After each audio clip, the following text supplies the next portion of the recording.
नमस्कार दोस्तों, मैं हूं गणेश अंगज। मंगल केशव के trend is my E valuation के इस वीडियो में आप सभी का स्वागत है। इस वीडियोस के जरिए हम आपको बताते हैं कि बीता हफ्ता कैसा रहा और अगला हफ्ता मार्केट के लिए कैसा रह सकता है, कौन से स्टॉक्स में करनी है खरीदारी और कौन से सेक्टर में होगी तेज़ी। इस वीडियोज़ के जरिए हम आपको बताते हैं। कल एक बड़ा फैसला सेबी की तरफ से हुआ है और सेबी के मुताबिक म्यूचुअल फंड्स को अपने मल्टी कैप फंड का 50% हिस्सा मिड कैप और स्मॉल कैप कंपनियों में लगाना है। ये जो मिड कैप का जो फंड है वो ऑलमोस्ट 1,40,000 करोड़ के आसपास है। इसमें से अगर आप अंदाज़ा लगा ले तो इसमें से स्मॉल कैप और मिड कैप को 70,000 करोड़ का रास्ता खुलेगा। इस डिसीजन से दो इम्पैक्ट आएंगे। पहला तो यह है कि मिड कैप और स्मॉल कैप शेयरों में म्यूचुअल फंड का पैसा ज़्यादा आएगा और दूसरी तरफा इसका जो रेशियो है वो 25% मिड कैप का है और 25% स्मॉल कैप का है, जो कि फंड मैनेजर्स को मार्केट के मूड माहौल के हिसाब से ज़्यादा कम कर सकता है। और ये जो डिसीजन है सेबी ने दिया है उसके मुताबिक जनवरी 2021 तक फंड मैनेजर्स को ये रेशियो मेंटेन करना है। अब इसका असर ऐसा नहीं है कि कल के कल ही जाकर फंड हाउस सारे के सारे मिड कैप्स और स्मॉल कैप के शेयरों में खरीदना शुरू कर दे, ऐसा नहीं है। लेकिन हाँ, आप ये अंदाज़ा लगा सकते हैं कि अगले 3 महीनों में मिड कैप और स्मॉल कैप शेयरों में खरीदारी आती रहेगी। अभी अच्छी क्वालिटी के शेयरों में खरीदारी आती रहेगी, जैसे कि 500 से 1000 करोड़ के एमसी वाले कंपनी, तो आपको उस पर ध्यान देना है। जहाँ तक ग्लोबल मार्केट की बात करें तो मुझे थोड़ा डिस्कम्फर्ट आ रहा है। जैसे कि मैंने लास्ट वीक कहा था कि मार्केट आपको दोनों तरफ के एक्शन दिखाएगा और उसी तरह डाउ जोन्स और नैस्डैक दिन के दौरान मतलब ओपनिंग और क्लोजिंग में 1 से 1.5% का मतलब 600 से 700 पॉइंट की मूवमेंट दे रहा है लास्ट कुछ 4 दिनों में। ये एक एक्सट्रीम वोलेटिलिटी संकेत देता है। इतना बड़ा उतार चढ़ाव से आपको दो चीज़ें इससे पढ़नी है। एक तो अच्छी वोलेटिलिटी के बाद बाजार स्टेबल होकर वापस अपनी तेज़ी की रफ्तार पकड़ ले, और दूसरी तरफ ये होता है कि बड़ी एक्सट्रीम वोलेटिलिटी के बाद बाजार थोड़ा ट्रेंड रिवर्स करने की कोशिश करता है। अब इसमें से क्या चीज़ सही है, क्या चीज़ सही हो सकती है, उसके लिए आपको नेक्स्ट वीक में 1-2 ट्रेडिंग सेशंस का इंतज़ार करना होगा। देखिए, कभी भी मार्केट एकदम लंबे समय तक वोलेटाइल नहीं रह सकते या एक लंबे समय तक शांत भी नहीं रह सकते।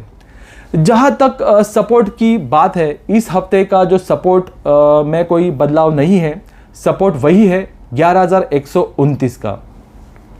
निफ्टी का लास्ट वीक का लो किया था 11,185 का और ये लेवल्स आपको हमने 2 सितंबर को ही न्यूज़ वायर पे दिया था और एग्जैक्टली 9 सितंबर गुरुवार को निफ्टी वही लेवल्स को छूकर वापस ऊपर की तरफ घूमती हुई दिखी और ऊपर में 11,450 के आसपास क्लोजिंग मिली है और वो होती है 250 पॉइंट्स की recovery from the supports level. इसे कहते हैं पावर ऑफ सपोर्ट।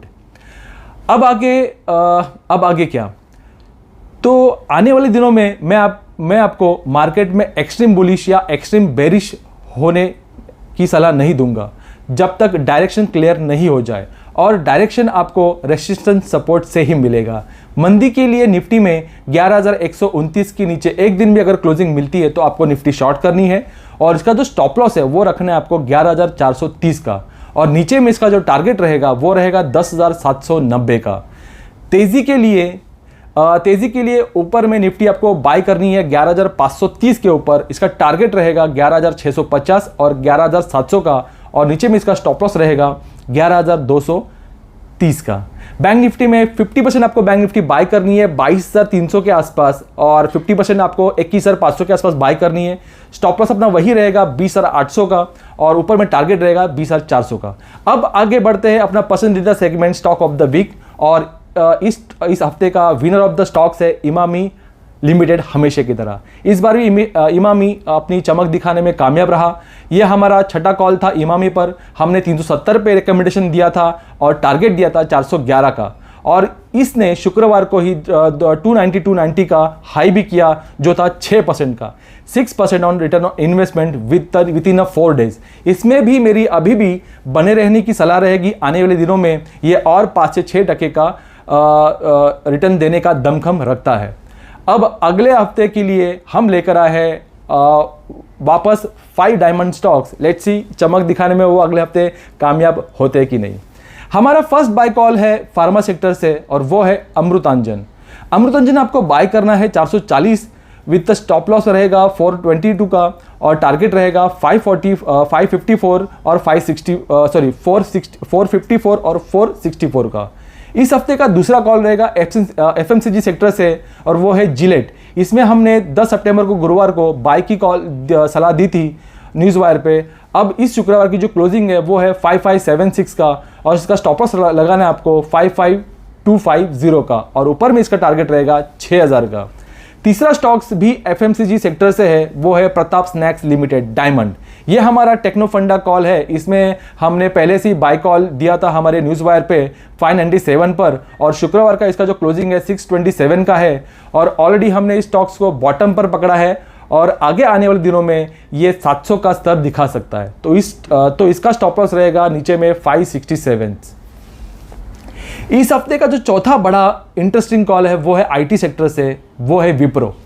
शुक्रवार का क्लोजिंग है 293 का, ऊपर में इसका टारगेट रहेगा 314 का और स्टॉप लॉस रहेगा 277 का। अब ये इंटरेस्टिंग इसके लिए कि विप्रो में मेरी ये तीसरी बार बाय की सलाह है।